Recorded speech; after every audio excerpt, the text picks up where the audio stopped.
También brevemente, él abordó el tema muy brevemente, pero nosotros vamos en extenso con el abogado Benji Espinosa, que es el abogado del presidente de la República, Pedro Castillo Terrones. ¿Cómo le va, doctor Espinosa? Muy buenos días.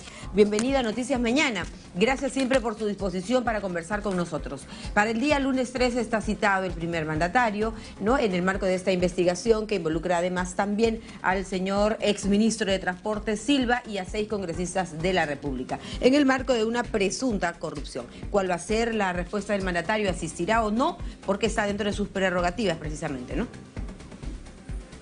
Muy buenos días, María Jesús, y gracias por la gentil invitación.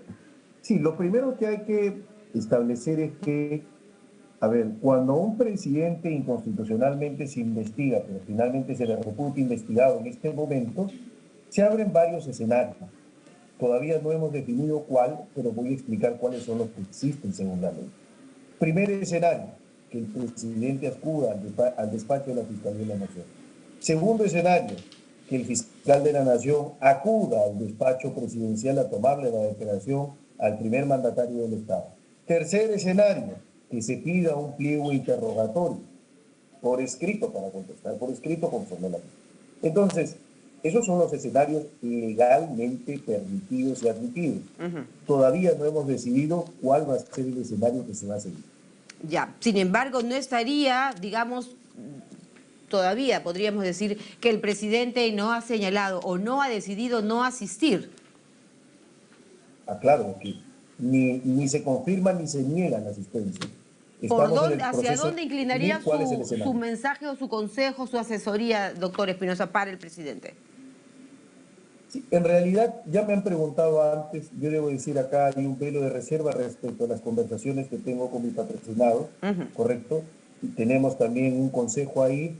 Finalmente, cuando se tome la decisión, ustedes van a ser los primeros en saber. Claro, le preguntamos esto naturalmente porque hay una serie de temas que esclarecer, que aclarar y posiblemente el propio mandatario sea la persona más interesada, ¿no es cierto?, en que todo esto se esclarezca. Recordemos que ahí están involucrados 6 congresistas, el exministro de Estado, hay una serie de audios que comprometerían, ¿no?, comprometerían la participación del presidente de la República, y por todo ello le pregunto cuál sería en todo caso el escenario para el mandatario: asistir, responder, pedir pliego de preguntas.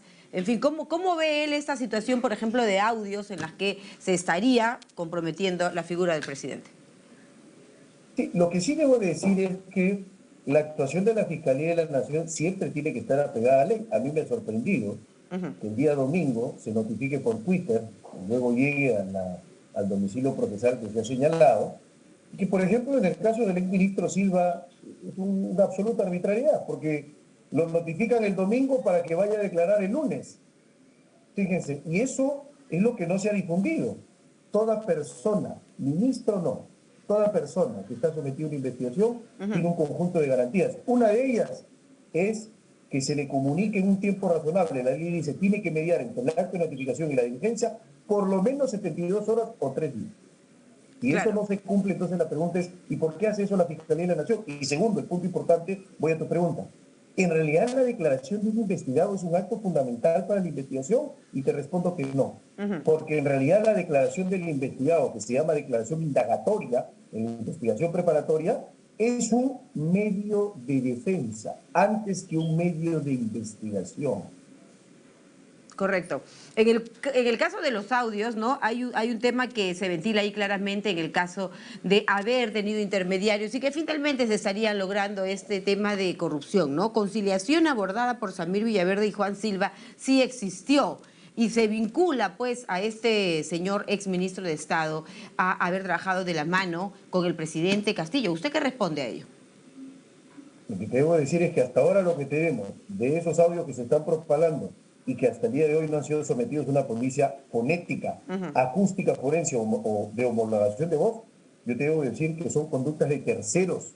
Las responsabilidades penales son personales, Acá no es como en el plano político, ¿correcto?, que trascienden las responsabilidades. En el plano jurídico, la responsabilidad es de uno por lo que hace, por lo que dice, por lo que deja de hacer. Perfecto. Si otras personas conversan y mencionan al presidente, eso no hace responsable al presidente. En su posición, doctor Espinosa, esto debe ser ciertamente elementos probatorios, elementos de indicios para, por ejemplo, lo que tenga que ser el fiscal de la Nación.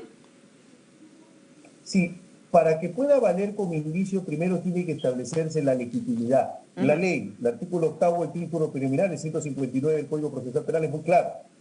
Solo tienen validez, solo se pueden utilizar, solo pueden valer aquellos elementos que se han obtenido respetando un procedimiento constitucionalmente legítimo. Es decir, respetando derechos fundamentales. Eso es lo primero que hay que evaluar para poder establecer si se pueden utilizar. Perfecto. Doctor Espinosa, recordemos que la semana pasada, que tuvo usted también la gentileza de hablar con nosotros, usted nos planteaba, y de hecho fue a hacerlo, ¿no?, la nulidad de esta ampliación de la investigación y haber incorporado al presidente de la República. ¿Cómo le fue en ello? Y más bien, ¿cómo le fue? Porque el día 13 mismo tiene cita para ir a la Fiscalía, ¿no? Citado por el propio fiscal Pablo Sánchez.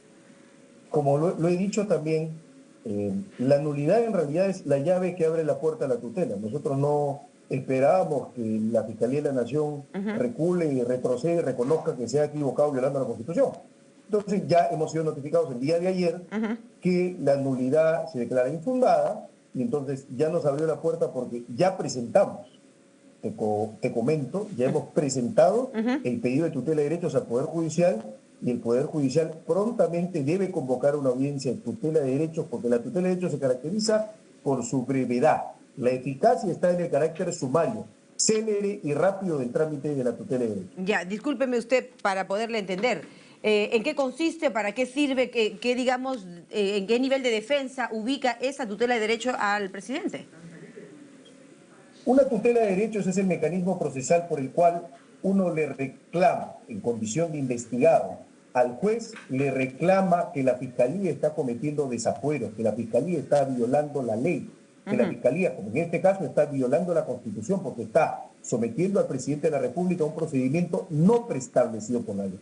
Está violando el 117, le viola el debido proceso y afecta a la seguridad jurídica porque afecta a lo que se conoce como el principio de predictibilidad en la actuación de los poderes públicos. Perfecto. Entonces será el juez en una audiencia el que resuelva si es que esos derechos se violaron o no, si es que la Constitución se ha vulnerado o no, si tenemos la razón o no.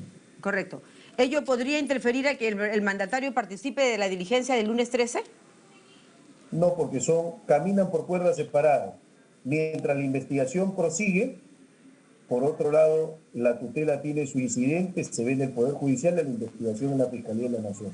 Están en caminos separados, pero lo que sí hay que decir obviamente es que si es que el Poder Judicial convocar en estos días la audiencia de tutela de derechos como esperamos, y el juez nos da la razón, porque el juez dicta una resolución oral o in voce, en el momento, de manera inmediata, luego del debate, y nos diera la razón, entonces se cerraría la investigación y por tanto no habría ninguna citación o convocatoria de la Fiscalía que realizar. Correcto. Ahora, bueno, es necesario que el presidente pues ejerza su defensa, ¿no? Usted es su abogado, uno de sus abogados, tiene bastantes días sin hablar, digamos, con la prensa, ¿no? Sabemos que el mandatario, por supuesto, viaja y ahí se expresa, ahí da a conocer sus puntos de vista, sus propuestas, en fin, ante el pueblo. ¿Le aconsejaría usted para el día lunes 13 que él vaya, que asista, o preferiría que en todo caso sea la diligencia del Palacio de Gobierno? Como te dije, María Jesús, yo no adelanto No suelta los prenda. escenarios, los he puesto. No puedo hacerlo. Sería contradecirme.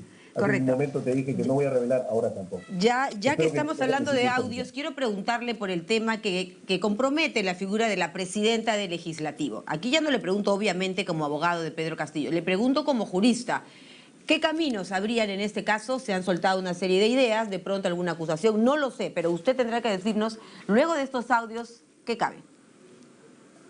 Cabe, conforme al artículo 99 y 100 de la Constitución que establecen el mecanismo del antejuicio político, cuando una presidenta del Congreso, que es congresista, es aforada, una congresista comete delito de función, en el ejercicio de su función, ¿no es cierto? Lo que corresponde ahí es que la Fiscalía abra una investigación preliminar, como lo hace en otros casos, y luego de esa investigación la Fiscalía puede formalizar cargos, y si formaliza cargos, será primero la Subcomisión de Acusaciones Constitucionales, luego la Comisión Permanente y finalmente el Pleno del Congreso el que determine si hay indicios razonables de delito para que se procese en el Poder Judicial y el Ministerio Público.